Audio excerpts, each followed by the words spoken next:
Hey everybody, I'm Jusin Bohn. I'm Mike Val. And this is the Bohn and Zano Zone, where we are always on the lanes, off the charts, and on the mic. Hello everybody, and welcome back to another episode of the Bohn and Zano Zone podcast, presented by BuddiesProShop.com. Mike, it's good to be back on this Tuesday night. Hey buddy. How are you? Good. How's things in Wichita? Things are good. It is day number 1 of classes in semester number 2 at Wichita State. So that's our little short segment of what's up in Wichita. Yeah, we're not going to do that this week. We're going to skip it. We got we've had some real legends on before, Bud. I think tonight is we're going to go over the legend category tonight. Yeah, this is a really special guest. Yeah, and we're really excited to talk to him. But we've, in other news besides our special guest tonight, Players Championship qualifying wrapped up over the weekend. We will talk about that after we speak with our guest. But Mike, you haven't known one of these in quite some time, where we've had your Mike Val opening. So, yeah, my traditional opening, right? Your traditional introduction of our guest. So go right ahead and do your thing. So, doing some more research about this guy, I didn't realize all the other accolades he has, Justin. I learned last night that his family is the only family to have 3 members win the Masters. His father, himself, and his brother to win the Masters. Okay. An 18-time titleist on tour, 2 majors, the 76 Masters, the 78 U.S. Open, inducted into the PBA Hall of Fame in 1979. Didn't know this fact either, Bud. He holds 8 eagles from the then called ABC Nationals, now the USBC Nationals. That's quite a few. That's like a couple eagles there. Inducted into the then the ABC, now the USBC Hall of Fame in 1981, the first ever father-son duo inducted into the ABC/USBC Hall of Fame. In 1975, Justin, way before your time and my time, he was then brought on to become the commentator on ABC Sports. He held that job until the last show in 1997. He was also nominated for 4 Emmys. Wow. Didn't know that. That's impressive. Very impressive. He was ranked number 15 on the PBA's list of the greatest players of all time. Justin, if you put on a football or baseball game now, you hear Joe Buck, and he's kind of synonymous with sports now. And in my generation, Nelson Burton Jr. was the Joe Buck of bowling. So without further ado, the great Nelson Burton Jr. Well, thanks, Mike. A couple of comments. I hope you can hear me. Number 1, I have 9 ABC Eagles. Oh, I'm sorry. I'll give you a little rendition. I have 3 team, 2 doubles, 2 singles, 1 all events, and 1 Masters. If you win the Masters, you get an eagle. My So I God. have 9 eagles. The thing I'm proudest about all of that, in the 84 years that I bowled, I was the all-time leading average bowler in the ABC USBC competition when they oiled them equal gutter to gutter. The 84, I quit when one player shot more 260 games in one session than I did in the previous 25 years. Following me in average were guys that Justin would know, namely Don Carter, Dick Weber, Earl Anthony, George Pappas, Bob Strampy, and Justin, I'm going to ask you a trivia question. Oh, boy. Probably almost maybe 1 million bowlers that qualified for a lifetime average. That means 20 tournaments or more. What do you think the 20th high average lifetime average was? And you're saying on 1-to-1? Yeah, I'll give you a clue. What do you think my all-time high average was when I retired after 83 years? I'm going to say 212, 213. You're close. I'm going to give you a clue. 207. Okay. And then what do you think the 20th best bowler over the history of almost 100 years, what his average was? I'm going to go with 201. How about 199? You're very realistic about all that. Second, for you, Mike. Yep. Jack Buck, who is Joe Buck's dad, and I bowled on the same media team, and I will give you the year. You'll probably like this, 1958. Okay. And Jack Buck was an accomplished bowler, his dad.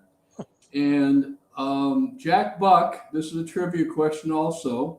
Jack Buck was the first color analyst on ABC's Pro Bowlers Tour with Chris Schenkel when they first came on the air, Justin. In 1962, it was Jack Buck and Chris Schenkel.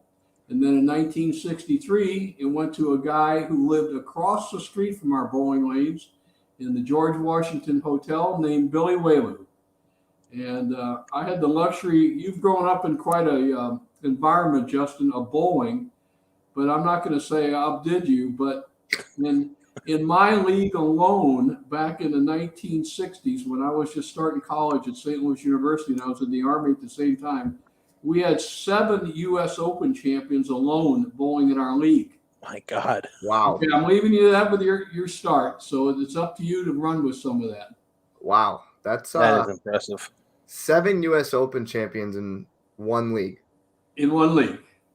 We had, and I'll give you the ones right off the top of my head, Don Carter, Dick Weber, Billy Whaley, Harry Smith. Let me think here. I get one that you don't even know that's right off the top of my head, who bowled on my dad's team named Bill Tucker. Bill Tucker was a bowler in our league that won the U.S. Open in 1960. Back then, it was the All-Star. Yeah. And I don't have a league sheet in front of me, but I did it for one other show, and there were 7 guys in our league. Did I say Billy Whaley? Yeah. Yes. Okay. Billy Whaley, Smith, Carter. All right. Anyway, we'll go from there. And we're not talking about like the PBA league. We're talking about like Monday night. No, we're talking about the Monday Night League. In the height of bowling, which I kind of grew up in, Justin, when I was just a little bit younger than you are now, we had the team bowling, the Budweisers, which you've heard of, and the Falstaffs and all. The Falstaffs actually had 2 teams. And this is called the St. Louis Masters Leagues. And one of them was captained out by Buddy Bomar out of Chicago. And they flew in their own DC-3 down to Bowl League every week from Chicago to St. Louis. And then so we had 2 Falstaff teams. And one of them that I bowled part-time for was the one you're most used to or famous with, was Whaley, Glenn Allison, Harry Smith, Hal Savis, a guy named Carl Richards, and I can't think of the 6th guy, but I filled in for that team. So when I was 16 or 17, but that was in the era before bowling had hit national television, Justin. Right. Just national television started in 1962. Okay. Incredible. Wow. Yeah, Mike, just think, you've got 2 super subs in your league, being Johnny and Dad. And Dad, yep. Imagine having 5 more guys at that level that bowl in the league. It's incredible. That's when bowling was bowling, though. No, Yeah. I have to correct you a little bit, Justin. These guys, some of them that won the U.S. Open, were not at the same level as Johnny and your dad. Okay. Just because they won the U.S. Open doesn't make them a Parker Bohn or Johnny Petraglia. Okay. Okay. Well, so we'll say 5 instead of 7. Okay, that'll. Yeah. All right. Yeah. That's all I can remember anyway. All right. So, Bo, you've been doing some bowling recently, it seems like, and you've kind of broken the internet, right, Justin? I mean, Yeah. the videos that our friend Chico is sending, and kudos to Chico for getting me in touch with you, sir. And Chico's the head of the Staten Island Bowling Hall of Fame back at home. He's very big into the bowling scene here, and I guess he's retired down to Florida. But he's been posting these videos of you, and I guess you've been bowling pretty good for 79, right, Justin? Yeah, running them over. No, I was out for a year, Mike. I've stayed with my bowling. I retired when I was 55 years old in 1997 when it came out to ABC. And I didn't bowl much for a couple of 3 years. And I moved to Florida with my 4 children. And they all live with me. And how I got back into bowling, Justin, you'll kind of like this, being a child of a superstar, is that my oldest boy, Nelson Burton III, he was a pretty good bowler, but I could see the handwriting on the wall for bowling as making a living. It was phenomenal when I was your age. Right. And, for what it's worth, I got to dump this phone. For what it's worth, my dad told me when I graduated from St. Louis University, you're not going to go to work for our company. You're going to go out and bowl on the tour and make some money. And there was good money on the tour back then. To be honest, if you put a consumer price index, and I'm not losing my trend of thought of my bowling, but the consumer price index to my first full year on the tour after I graduated from college, I won with endorsements $67,000. Mike, if you put the CPI to that, that's almost $540,000, and I was 22 years old, and I was among the top 10, and a lot of guys were making money. The tour, Justin, you're probably well aware of being in a family like that, has really struggled for anybody to make a living with a bowling ball and out endorsements. So, Right.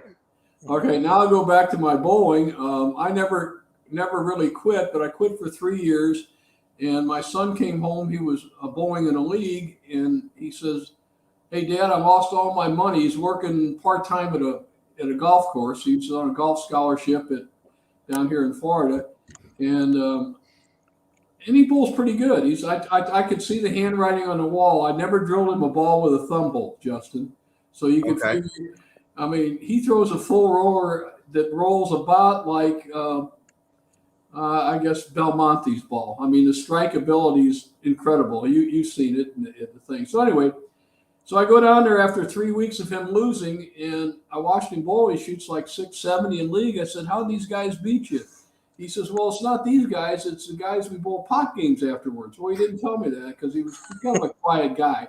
So in about the time the league's over, there's 3 young guys from West Palm Beach. I live 20 miles north of West Palm Beach. And they're all guys that want to be aspiring tour players. They're regional players. If your fans and people listening know what regional players are. And I watched them bowl, and I told him, his nickname is Trip. I said, "Trip, you can't beat those guys." He says, "Well, they beat me out over $500 in the last 2 months." And being a father, and I don't know if either one of you are, but I says, there is a solution to that. So I started back bowling in a very surreptitious way that nobody even knew I was a pro bowler when I was down here. And after about a month, I was ready. And the first week, I bowled and I won 500 back. And the next week, 500. And finally, they brought in their big star from the tour, and we bowled a lockout. You know what a lockout is, Mike? You put up $500. We put up 500, and you got 100 if you won a game. Until you were 5 games ahead, you didn't win anything. Back and forth. So about the time we got the 16th, 17th game, they thought they had this veteran of, maybe I was 65 or 66 at that time. They had him in good position, but that was the end for all of them. And Justin, you know that your dad bowled probably 20 games of PBA competition in one day easily. Right. So no problem. And that got me back into bowling. So I joined. Wow. Next week I bowled one regional tournament, and I won the regional tournament. So after that, I just bowl with my kids. That's it. Wow. What do you average in league? Do you still bowl? You're bowling league now, right? I bowl league. I quit. I was down for about a year, Mike. I was a competitive weightlifter in the Florida Powerlifting Association.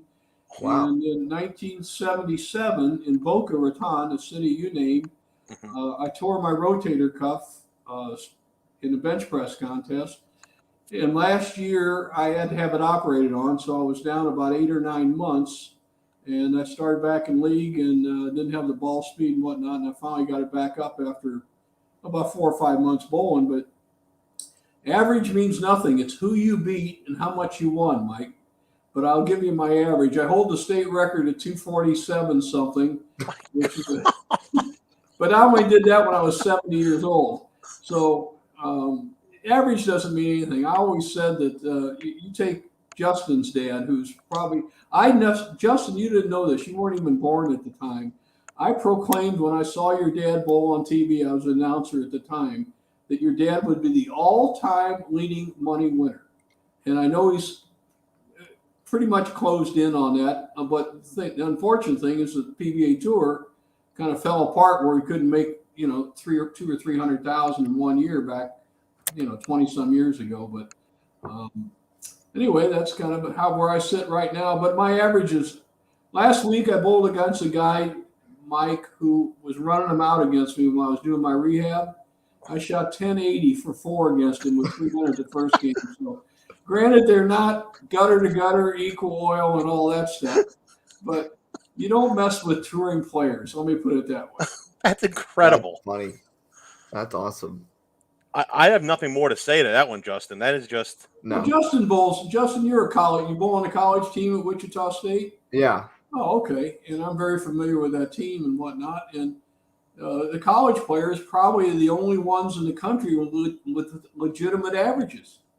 I taught a little girl named Shelly Goodwin, and down here who had no father, and I trained her and whatnot. And she just bowled on flat conditions and sports shots all her life. And she ended up winning a national championship with Lindenwood College, which is right there outside St. Louis, about 4 years ago. And she was averaging 196 for the year. But when we got her to bowl in leagues, she's 230, so wow. It's a different story. Yeah. That's nuts. Justin, you just bowled recently with Dad in a little score fest shootout, right? That had the little symbolic reference to Bo, right? Yeah, I bowled the holiday doubles with Dad in St. Louis at St. Clair, which was where our last. Excuse me, Justin. That was where the last ABC's TV show was at St. Clair. Yeah. So after our 8 games qualifying, we bowled an additional 5-game block, and he had 1340 for 5. Excuse me, not 4. It's impossible. For 5. So 340 over for 5, and then came out the next morning to start the next block with 279 300. And you're talking about a world-class all-time bowler, and granted the lanes are easy in that, and your dad would be the first to admit it. I'll tell you, lastly, St. Clair, when I turned 50, Justin, I bowled a couple of the senior tour stops when they had ESPN TV, and I made the TV show, and 3 out of the 5 I bowled, never won one, but still made $39,000. I was having my cake and eating it too, like your dad could have had when he turned 50. He was still competitive on the regular tour and a top player and could bowl the seniors. But at St. Clair was my last senior tournament. I only bowled 5. I averaged 205. I was the only senior to average 200 in the same house you're talking about. And I won $19,000 finishing second in that tournament. And so, as you well know, conditions make the player. That's why I don't deal with scores much. It's who you beat. You tell me you beat Parker Bohn 5 weeks in a row for $10,000. You're a pretty good guy. Or you beat Mike Tyson in a bar fight. I think you're a tough guy. Yeah. Other than that, scores don't mean nothing to me. And that is kind of true. Right on your podcast right now. I'm coming up on 80 years old. There's 37 guys that have bowled 900, Justin. Yeah. All 37 of them right now for 10,000 or more if they bowl enough games. Wow. So what's that mean? 900? I never saw one of them ever cash a dime on the PBA Tour. Do you consider Norm Duke's 900 a Carolier a 900, Bo, or no? That was one of the greatest 900s of all times. I was witness to it and victim to that, both. and obviously I did the TV show there, and it was over 2 blocks, and he did it with a straight shot, throwing it end over end, and then super cranking it off the lane, depending on the pair, and he did it over 2 different squads at Carroll Air Lanes. When was that? 1995 or so. Yeah, right around there. So, but Norm Duke, in my opinion, is one of the greatest players of all time. So, I mean, everybody knows his name, but he's never gotten the real praise, I guess you say it is, to his terrific ability to bowl on anything. I mean, Norm learned to bowl on everything. It's hard to beat guys like Duke, Walter Ray, and whatnot, who stayed on tour, who learned to bowl with a rubber ball on wooden lanes. Your dad's one of those guys, one of the last of there, Johnny Petraglia. They just know too many shots and too many different ways to score. They went through it all. So Norm Duke is still, in fact, I talked to him last week. What's he, 57, 58? Just Close to it. And he's going to be on TV this weekend. Yeah, he just finished second in the qualifying down here. I talked with Tom Clark at length yesterday and today, and we were talking about Duke. And Tom Clark has a very realistic attitude towards bowling, although it's a little bit modern. If you know Tom very well, I think he was a collegiate bowler somewhere in New York, and he's pretty accomplished as a bowler. But he was amazed at how good Duke. I says, if you had money on the seniors tour, you'd have had guys like David Houston and McDowell. Mark McDowell was a PBA Player of the Year in 1990. He never even bowled on the seniors tour because there's no money. They went into business. Johnny Petraglia and Parker Bohn are 2 of the guys that stayed with the corporate.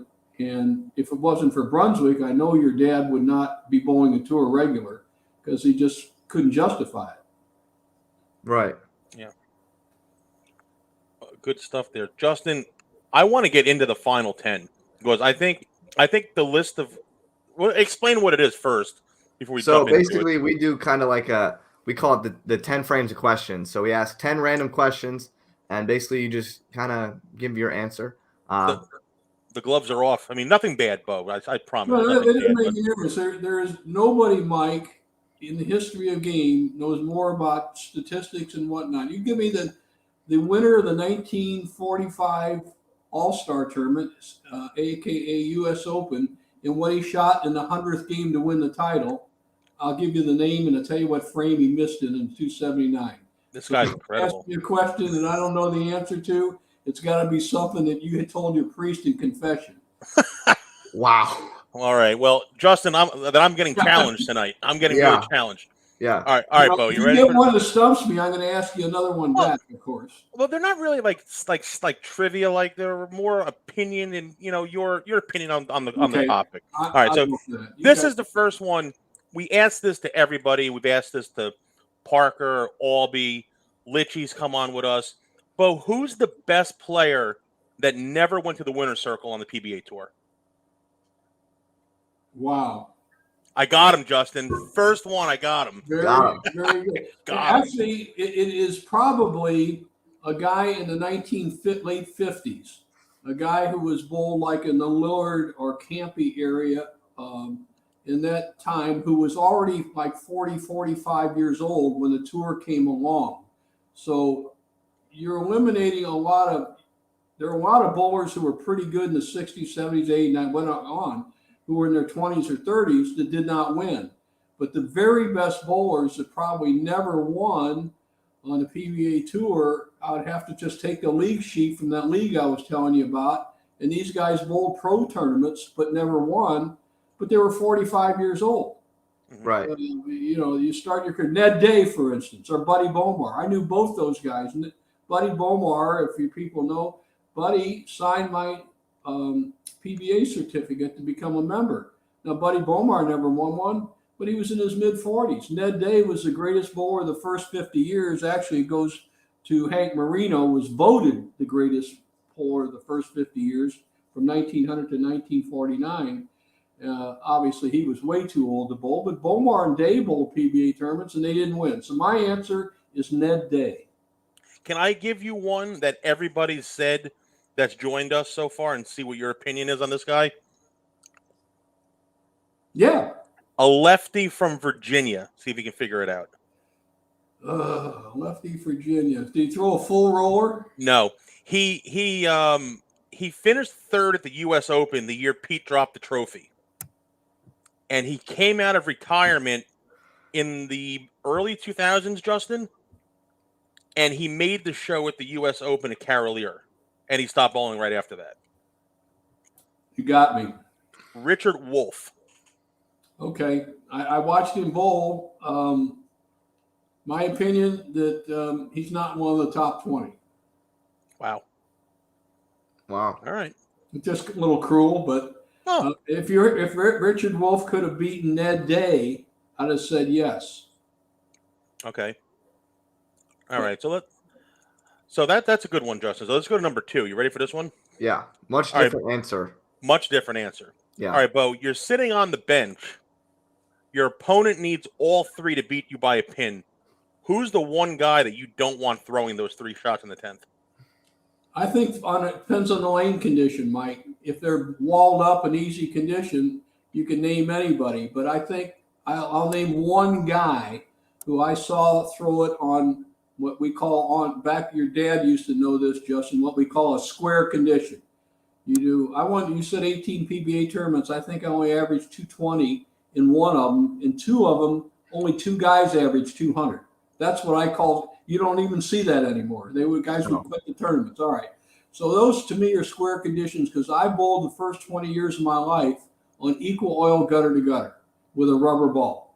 None of this, whatever pattern, cheetah, dog, or whatever you got.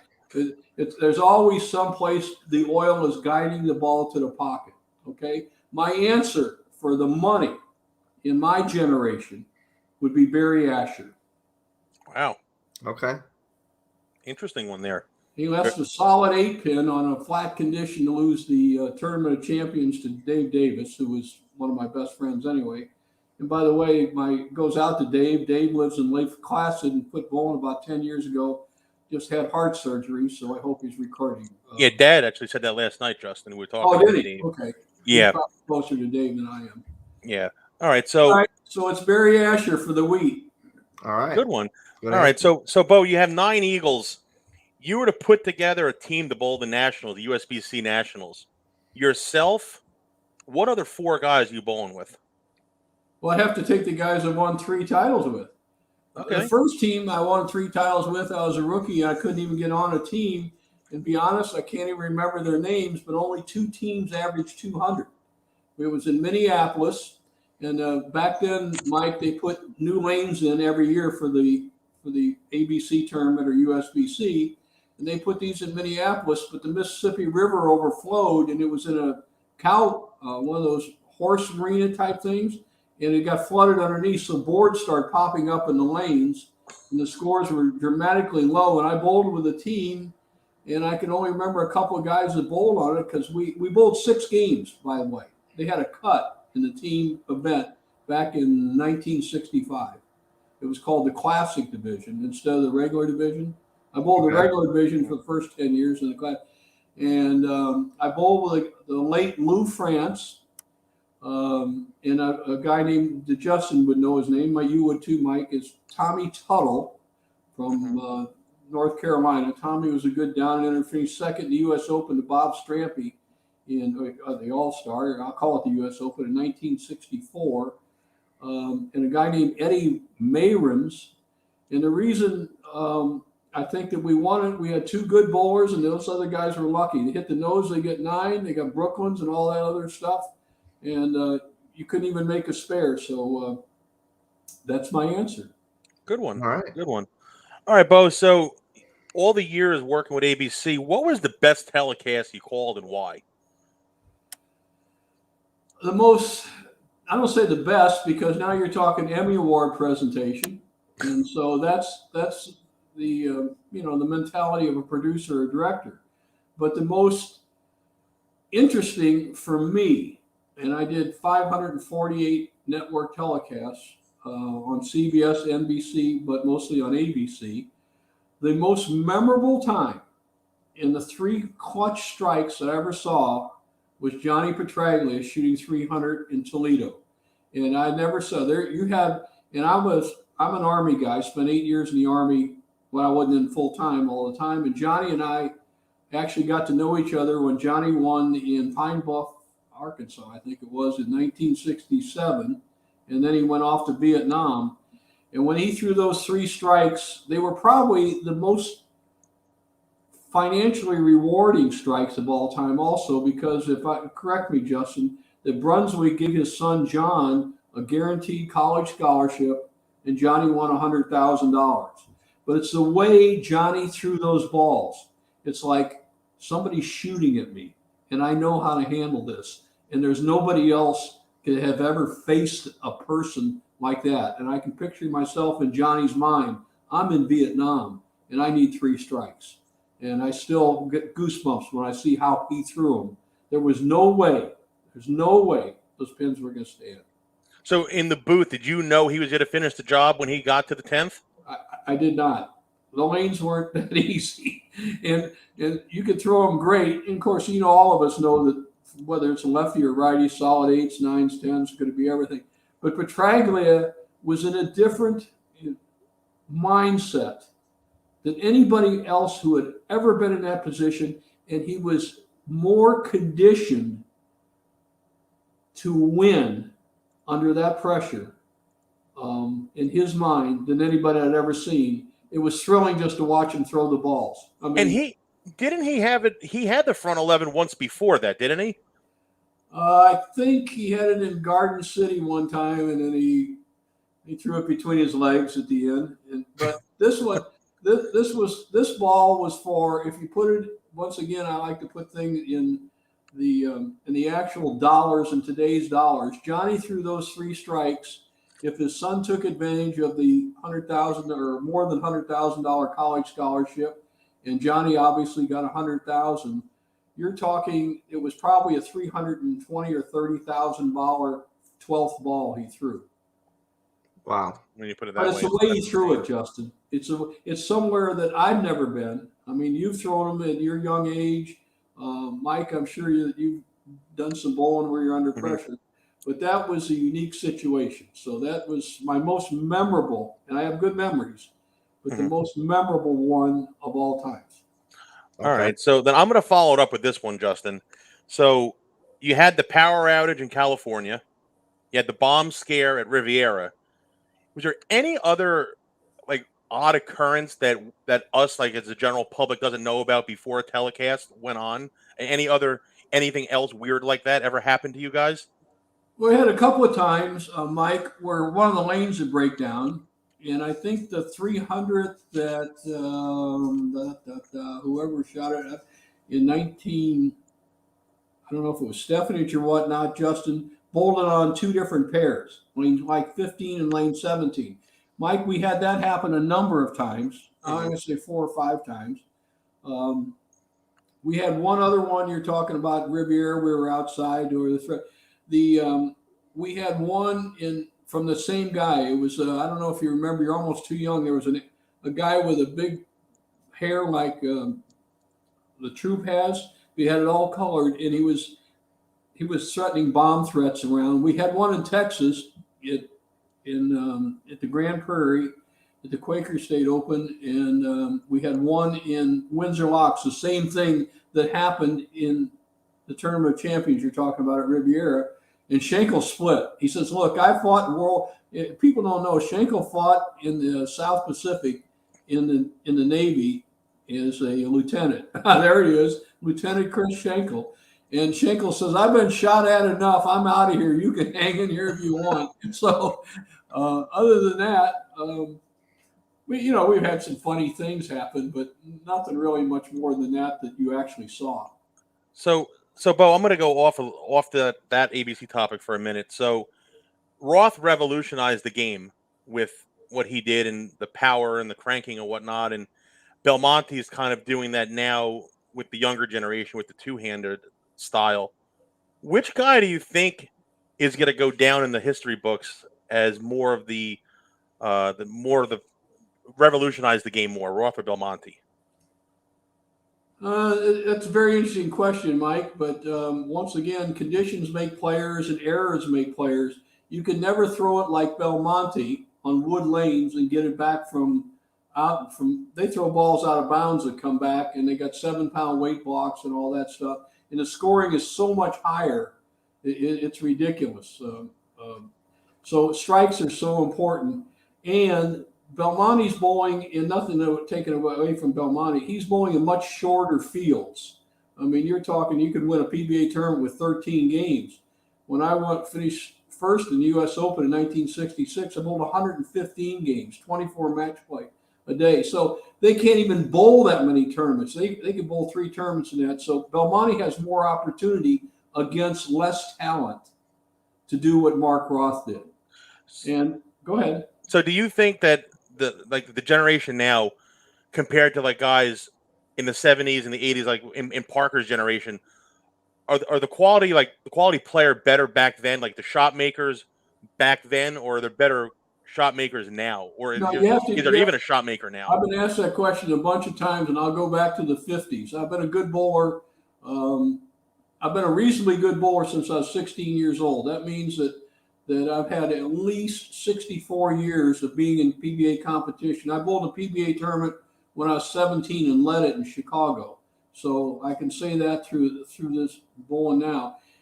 You are a part of your environment. When you bowl against 3-pound, 10-ounce wood pins on equal oil gutter to gutter in 12 degrees temperature, and you average 210, who knows if you wouldn't average 240 today. I mean, strikes are at a premium, and the bowlers have a different thing. Accuracy was the most important thing.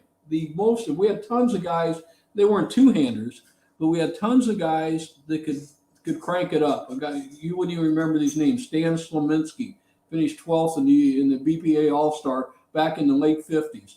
I mean, he did what more than Mark Roth does. But once again, he couldn't do anything because of the way they were. Mark would have struggled in the 50s and 60s with his style. So if you take that in the thing, you have to equate, in my opinion, the quality by eras. Let's take the 60s. Who do I think is the best of the 60s? Who do I say is the best of the 70s? Who's best? When I'll equate it down and make it a little simpler for you, because I made it kind of a little bit of a problem, is that you have to take a guy and what he did. And I will say Mark Roth is the best natural ability to throw a bowling ball I was ever around. And I bowled around Carter, Weber. I bowled league with those guys when I was just a kid, and I was a good bowler. And I was around Ned Day and Bomar and that because my dad was there in the 50s and 60s. And I bowled with Carter and Hennessy. They all practiced with me all day long when I was 15, 16 years old. And you'd have to just take the era. The 50s was definitely Carter.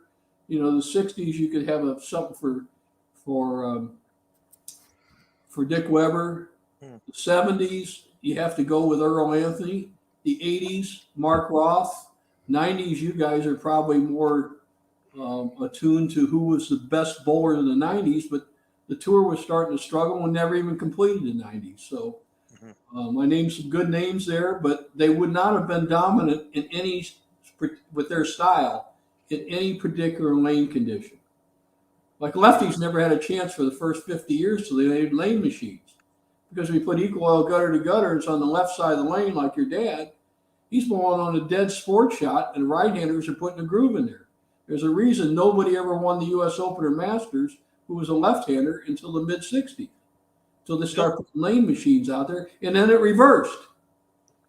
Yeah, I think there's only 6 people to ever win the U.S. Open that's left-handed, if I'm not mistaken, or 6 or 7. There's not many. Well, I know Petraglia has won it. Albies won it. Cook has won it. But they all won after what I'm saying, after 1965, 66, 67. So conditions make the player, unfortunately, in our sport. All right, I'm gonna give him one more, Justin, and I don't want to keep him any longer. No, Bo, if I ever make it to Florida, can I meet up with you for lunch and just shoot the shit with you for an hour? But this is great. Who's buying? First, no, that's on me. My company will expense it. That's 100%. 100%. We'll have stone crabs on Jupiter Island and see how much they love you. 100%. That is all on me. So here's my last one, Bo. Okay. Your legacy. Justin's generation may not be too familiar with what you did because you did it, many years ago. But do you want to be remembered more as the Hall of Fame bowler or the Hall of Fame broadcaster? All I'm remembered as, Mike, and I've done thousands of exhibitions and Miller Lite All-Star, and I can't tell you how many thousand exhibitions. And I can see after bowling on tour and then being a broadcast announcer for 25 years or so, and kids come up to you, even adults down here that watch the show, and they just remember as the tip guy, the bowler. They don't know that you won whatever.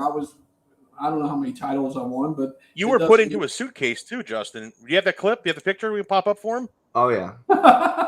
Yeah. Now, how did they ever put you in a suitcase? I mean, how does this happen? That is a stage I'm on. It's like a basketball stage, and you're on a ladder underneath it, and you practice and you pop up out of that. And that was for what it's worth, it's a Choice Hotel commercial.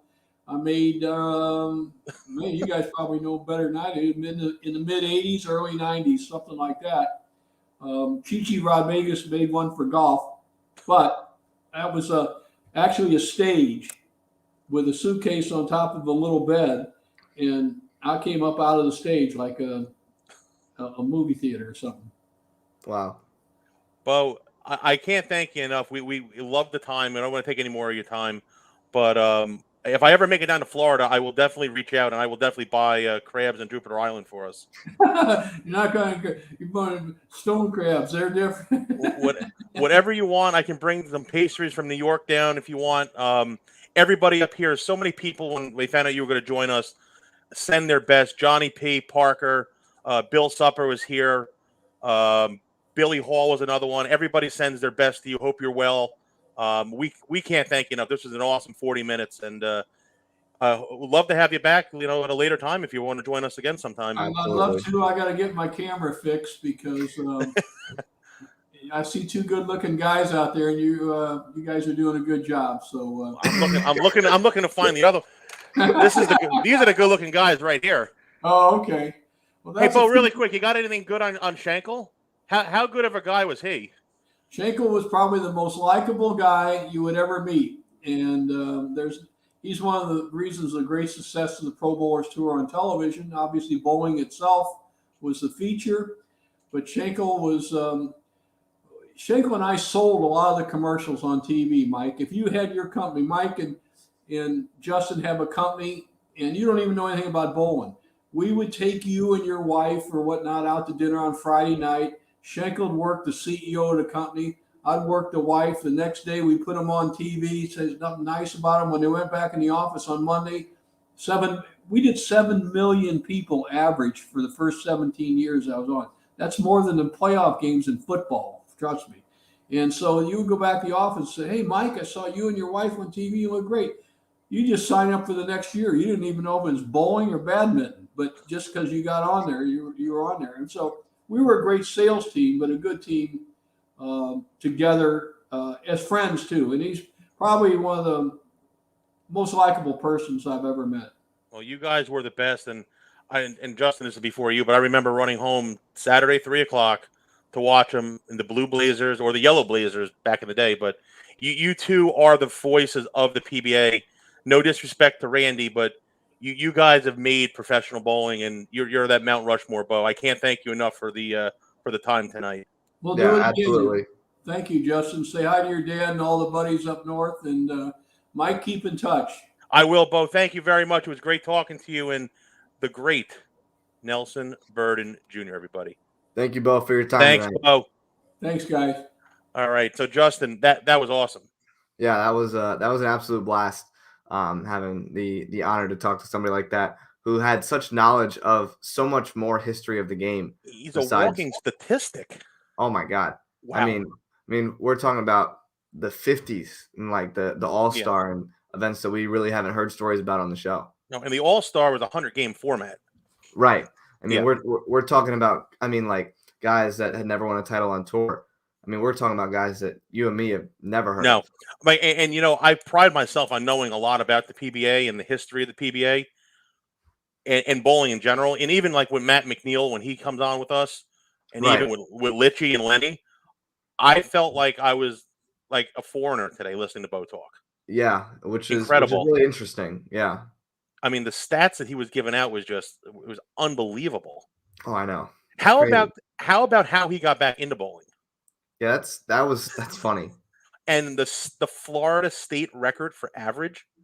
That's nuts.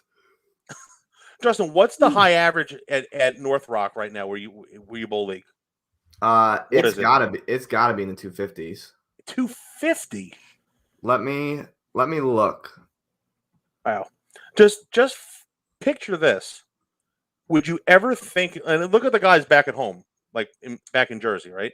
Yep. Would you ever think of a guy in his late 70s going to be 80 that's averaging 245 or 247? That's nuts. It's crazy. That's insane. Yeah. That's insane. But I loved his statement about how he said it's not about what you average, it's about who you beat. Yeah, he's got a point. So he basically said, and he used that as the example, if you go out and beat Parker 4 nights in a row for whatever, you earn Bo's respect right there. Yeah, absolutely. That was awesome. By the way, how about happy birthday to the Gupster today? Turned 72. Guppy turned 72. Happy birthday to Guppy. Another legend of the tour. 72 years old today. Yep. So really quick, let's break down the players, the recap of the players. Yes, give me like 3 seconds. I'm finding this average. 247 currently.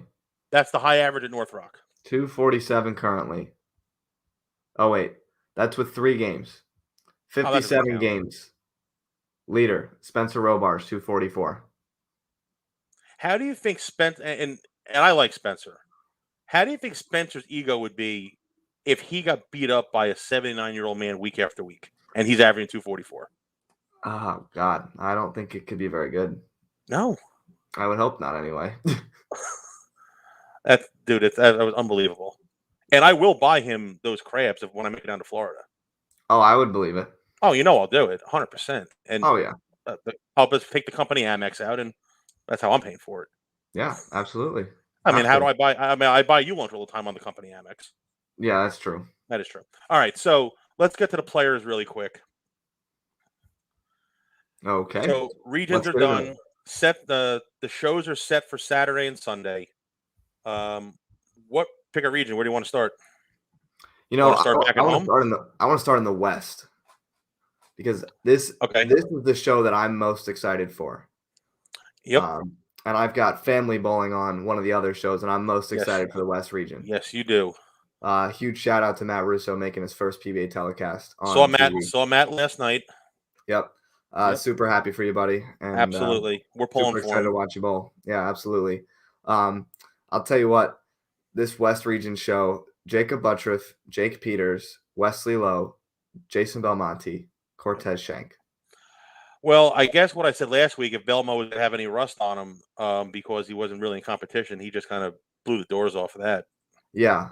I mean, we're talking the best bowler on the planet right now. Yep. One of the best bowlers on the planet. One of the guys who's coming off one of the best weeks of his life at Team USA trials. First-year Team USA member. And we're talking about 2 guys who have had arguably some of the best youth careers in youth bowling. Wesley Lowe and Cortez Shank. We're talking world champions in youth bowling. Mm-hmm. How sick is that? That's going to be the good one. Belmo was the leader out there, correct? No, Butters. Oh, Butters was a leader. Butters is a leader. Jake Peters is second. Wesley Lowe is third. Belmo and Cortez will bowl in the first match. Yeah, I don't. I mean, to be honest, like it could be one of the most stacked regions telecasts we've seen in a very long time. Yeah. And I know a couple years ago in like the PBA 50 stop, they had that show with Johnny, Norm, Walter, Pete, Dad, those guys. But I mean, we're talking a huge variety of style player. Yeah. Yeah. I mean, we're talking a 2-handed lefty. We're talking a 2-handed righty. We're talking 2 1-handed righties and the most unorthodox left-handed style you've ever seen. All right, who's your pick coming out of there? Oh God, I don't. You got to like Belmo, but any of them can win. Yeah, can I give you mine? And I'm all about the feel good stories. You know this. Yeah. Jake Peters went through a horrific loss last year, Yeah. and I believe Trials was his first event back, No, or no, one of his first events, like big events. he had Right? bowled a couple of national stops. He finished second in Lubbock. That's right. He did. He did. So And I'm all about that feel good story stuff. yeah. And I think after winning team trials, and let's get Jake Peters to the winner's circle out of the West. Yeah. I'll say this. I was there when his name was called, and it was pretty tear jerking to listen to. All right. So we're gonna say we'll give Jake Peters the nod out of the West. Yep. So all right. Let's look at the East region back home. Grandpa tournament leader Brandon Runk making his first TV show.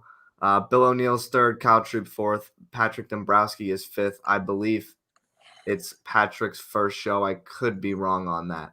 No, I think you're right with that. And I called O'Neill last week, if you remember. Yep, you said he was going to be there. You gotta like Kyle Troop, defending champion, Bowler of the year, likes the format, player of the year. Yeah, Grandpa is coming off a pretty good week as well. Led the RPI in qualifying, ran him over there. Brandon Runk, I know, bowled the RPI, so had some pretty good experience under his belt. Yeah, he got to the round of 16, I think, at the RPI, right? Yeah, it's gonna be pretty exciting watching those two guys because Graham we haven't seen on TV in a long time. Brandon Runk, I mean, almost bowled junior tournaments against him, and if I did, it wasn't very many. He bowled our team tournament last summer.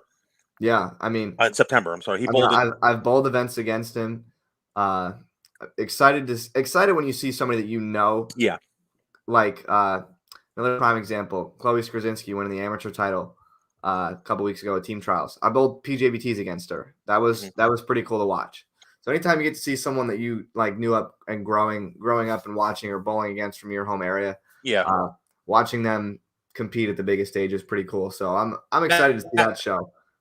That's how I kind of feel with Billy. Happens. Yeah, that's how I kind of feel with Billy. You know, I grew up with O'Neill, so it's the same thing. You know, and O'Neill, Van Hees, we all came out of that same JBT class, basically. Yeah. So let's move on to the South. You just want to call this the Tommy Jones region? What he did was just unbelievable. What he did was ridiculous. Oh my God, I know. He dominated the field. I think he led by over 300 and had the 300 pin lead not very far into the tournament. No. I know at one point he was 600 over and second was not 300. Yeah, he had a 400 and something pin lead after, like, I think the first block. Yeah. I mean, he murdered them. Yeah. Norm Duke, second. David Stouffer, third. Tommy Sambueno, fourth. DJ Archer, fifth. I'll tell you what, I want to see Norm Duke and Tommy Jones bowling each other. I think everybody knows in this region. How cool would it be to see Norm Duke win not only one of these regions, but to win the whole event at 56 or 57? That will make him the oldest player to win a major on the national tour. Yeah, that'd be cool to see. Now, on to the Midwest region, Sean Rash, AJ Johnson, EJ Tackett, Matt Russo, and Bailey Maverick. So here's a good one. Bailey Maverick bought his PBA membership the morning of practice for this event. Now, what is a Bailey Maverick? You got to fill me in on this here. I'm not familiar with the name. It was his first PBA event. Now, do you know him? Is he a youth, like out of the college? No, I think he's from Indiana. A couple people that I have known from that area knew who he was. I don't, but he bought his PBA membership Friday morning before practice, and it was his first PBA event. Made the TV show. That's pretty sick. He will have to run the ladder of ladders. This is a pretty stacked ladder itself. I mean, this is probably the strongest 5 you're going to have. Yeah. We're talking Matt Russo, Rookie of the Year, Team USA member, EJ Tackett, name speaks for himself. AJ Johnson, who has still yet to win a PBA title on tour. But name speaks for itself right there. Exactly. Very accomplished. which I mean still blows my mind. He's yet to win a title, and I mean who knows? It could be his time at an event like this. Correct. And Sean Rash, Hall of Fame career, just a matter of time before he gets in. Correct. That speaks for himself there. Yep. And then last region we forgot to mention, Southwest region. Dom Barrett, tournament leader. Arturo Quintero second. Francois Lavoie third. And in the opening match, the match that the YouTube world has been waiting for on TV, Brad Miller and Kyle Sherman. That would be like me and Brandon bowling each other on TV. That's you and Brandon bowling each other, exactly. Yeah. I have a man crush with Prather, and I have a man crush with Frankie. So, when the money's on the line, I will take Francois Lavoie over just about any single person on the planet. Yeah. I'll tell you this, though. It'd be cool to see Brad Miller make a run, because I know he made a run at the World Series. I think, was it last year or the year before? The year before. Made a run at Belmo. Yes. I don't think he has a title yet. He does not have a title. Kyle has a title. Yep. And Dom Barrett hasn't won a title in quite some time. So no, he's due as well. Yeah, but it would be. It's hard to bet against. It's hard to bet against Frankie when the money's on the line. It really is hard to bet against Frankie. So here's some good stats. It says Players Championship regional finalists by the numbers. Okay.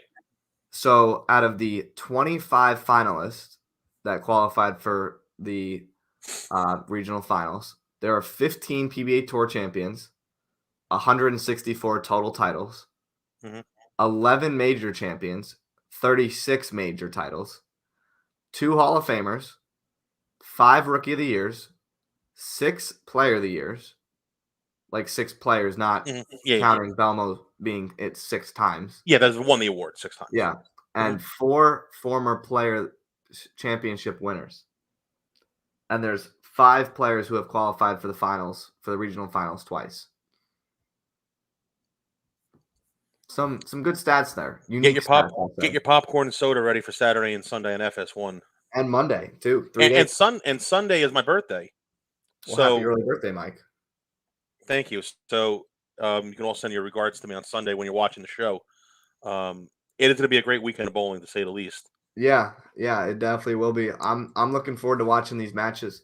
I will pull up the schedule. And one other thing that we forgot to mention, pal.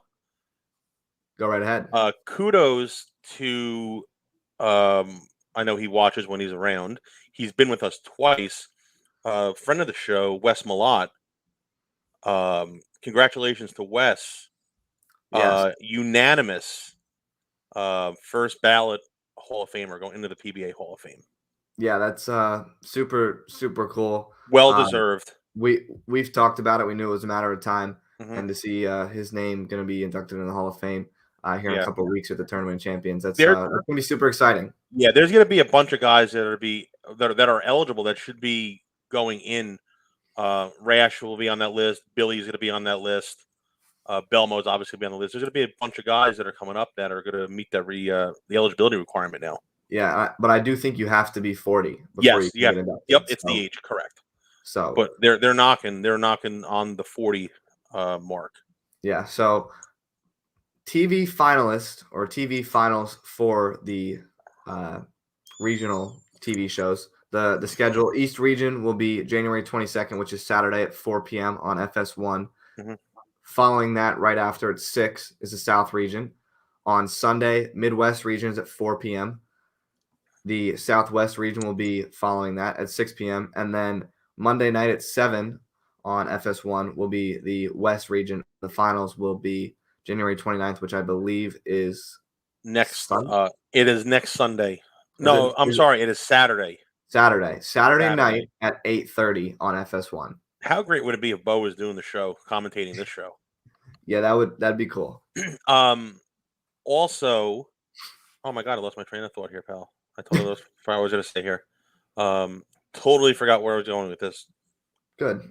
Yeah, it's see, I'm getting older, so I'm losing my marbles a little bit. It happens. It does happen. Happens the best way. Yeah, I know, but a good week of bowling coming up, to say the least. Yeah. Now, in other news, PBA Junior Finals are also going on next weekend. Correct. So I will be on scene. I will be there. I heard that rumor. You'll be in Texas. I'm very looking forward to being there for the PBA Junior National Championship. Yes. Gonna watch good buddy Alex bowl. Yes, we are pulling for Alex. Yeah. So now, before we wrap it up, let's just really quick what we're going to do next week. Yep. Now, next week we are going to do a show. We've been talking about it for about a month now. Could be longer than that. It could be longer than that. We are going to finally have the debate about the Hall of Fame and eligibility and players and whatnot. So we are going to have, and I call him the TMZ of the bowling world. Whenever there's a story that breaks, he's the first guy to always have it. Yeah. USBC Hall of Famer Jeff Riggles will finally join us after many years. We're going to sit with Jeff, and we're also going to.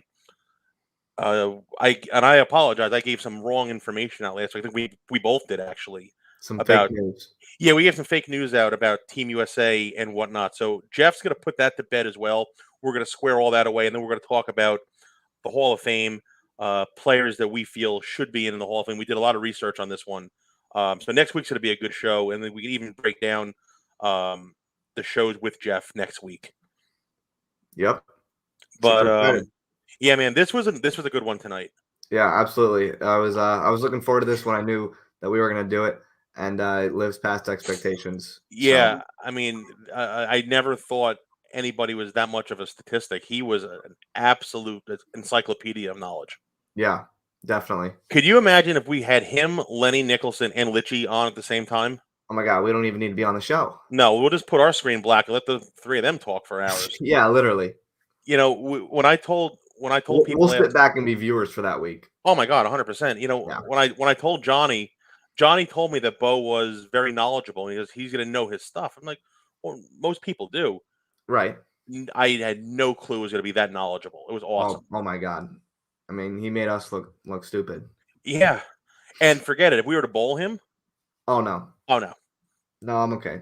You know, I did get a spot on the holiday. I'll keep my money. I did get a spot on the holiday doubles. You did? I did. Okay. Can I get Bo as a partner for the holiday doubles?